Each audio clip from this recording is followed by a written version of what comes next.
Thank you. Thank you very much. I am a believer that as far as possible, the government should honor their contracts. But that doesn't mean all contracts should be honored, particularly when it's tainted with illegality and when that contract is not in the public interest. Then it is my personal belief, and here I'm not speaking as a lawyer, I'm speaking as a voter, as someone who really cares about preserving the environment and preserving the very few green lungs that still exist in KL. So it is my belief that this is one of the projects that must be stopped. My concern is this, that it is not even being considered as an option.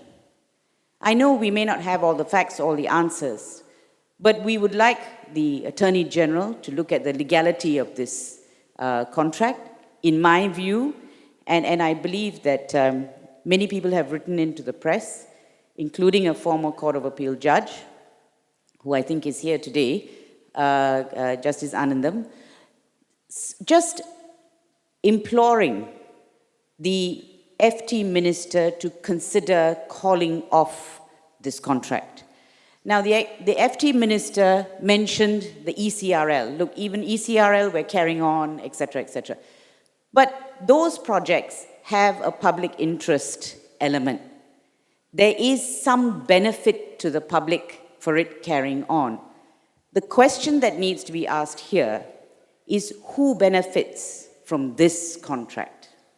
Only one person or one entity, the developer, and of course, who is connected with the Yayasan. How does the public benefit, please? I don't see it at all. In fact, it is a problem for the public. And to come out and say, and these are the things I will be telling YB Khalid, to say, look, you should compromise. But why? What is the benefit to you to compromise? What is the benefit to the public to compromise? Zero.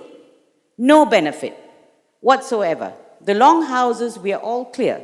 We want those residents to have the kind of accommodation that I would say Hannah has suggested, the town hall accommodation. So that is not an argument. Don't use the longhouse residents argument. And if you look at the Yayasan, actually, what is their aim? The aim is to help the poor, is to help those in need. It is a welfare kind of organization. And yet, who benefits from this? And that is the one question that must surely determine what they must do with this project. That is one question. The other, of course, is that it is, in our view, from what has been produced by C4, tainted by illegality. It is not a project that we should even morally consider proceeding with. Now, the other thing is that YYP has been used from the evidence that has been presented to us as a vehicle for corruption. That vehicle must go. Because when you keep it going, when you keep it alive, then you are sending the wrong message. You are keeping a vehicle for corruption alive with no any guarantees that it will not be used again. Now, I'm not suggesting anyone's using that vehicle now for that purpose, but PH is not going to be government forever, may not be government forever. I hope they will at least come back for another term, but you need to build institutions and bodies that can sustain, that will remain for the people, that cannot be abused in any way. And that is something that needs to be considered. Now, so at the end of the day, MACC has to do its job. I actually fail to understand why that investigation has not moved. because that will determine whether this contract ought to proceed. So the MACC investigations must carry on. There must be a re-look at YYP and the fact that the minister is chairman. Now, it doesn't take rocket science to work out the conflict of interest there. Clear conflict of interest. So, and what is the need to continue that? And that is something else I will be putting to the FT minister. Why are you continuing this bad habit in Yayasan? Why are you continuing with that? Is one of the things I will ask. And these are all transparency issues. This is why C4 is in on it, very clear cut what C4 has shown us. And you look at the way they build the network of companies so that it isn't obvious, the conflict isn't obvious. But that's the way it's done. So here again, I think MACC must be called upon to get on with it. And my own view is there must be a moratorium on this project, at least until the MACC findings are complete, the investigations are complete. Don't move on it now.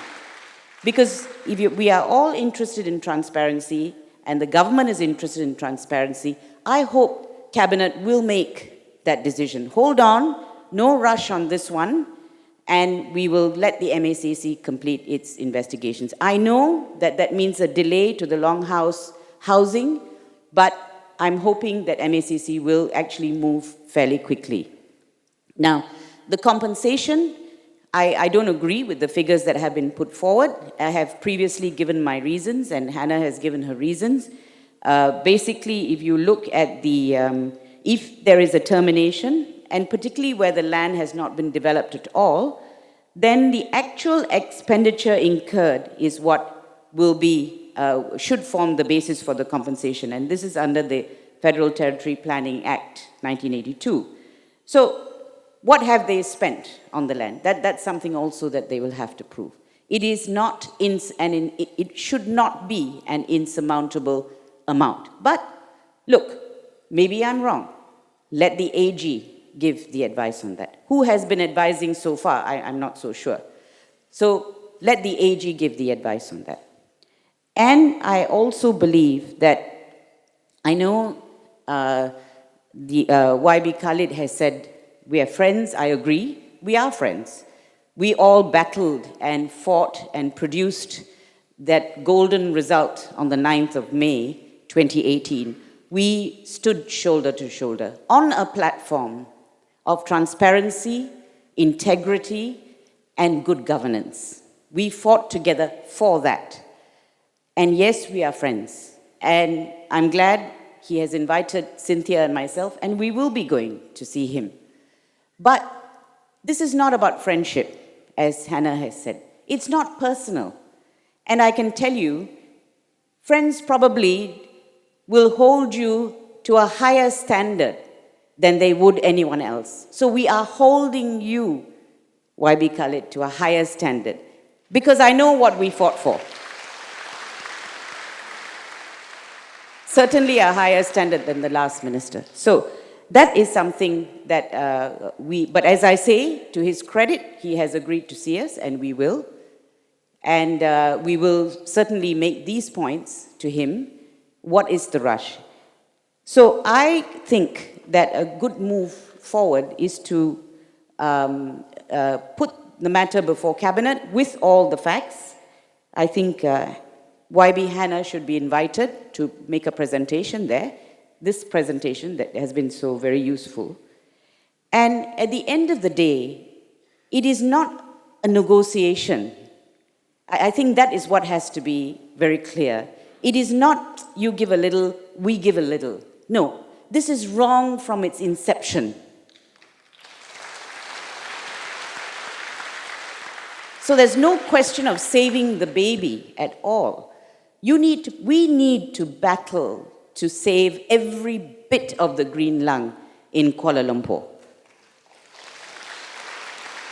Do we need these apartments, these new condominiums? Do you need it? We don't in Kuala Lumpur. So why? Why do this but at a heavy expense.